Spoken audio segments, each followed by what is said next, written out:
मालेगावमधील शिक्षक घोटाळा प्रकरणात कोर्टानं गुन्हा दाखल करण्याचे आदेश देऊनही पोलिसांकडून हालचाल खरं तर आपल्याला पाहायला मिळत नाहीये, असा आरोप तक्रारदारांनी केला। मुख्य आरोपीला महिनाभरापासून अटक होत नसल्यानं तपास यंत्रणेवर संशय व्यक्त केला जातोय। तर एसआयटी स्थापन करा अशी मागणी तक्रारदार शेखर पाटील यांनी केली।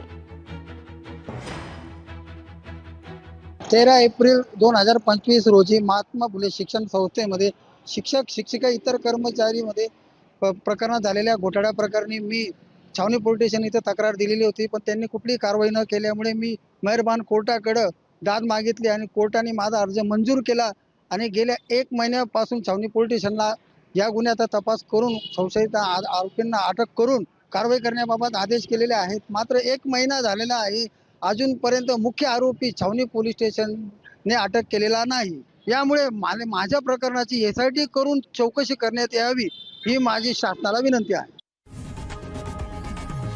लोकशाही मराठी ऐका, पहा, जागरूक रहा।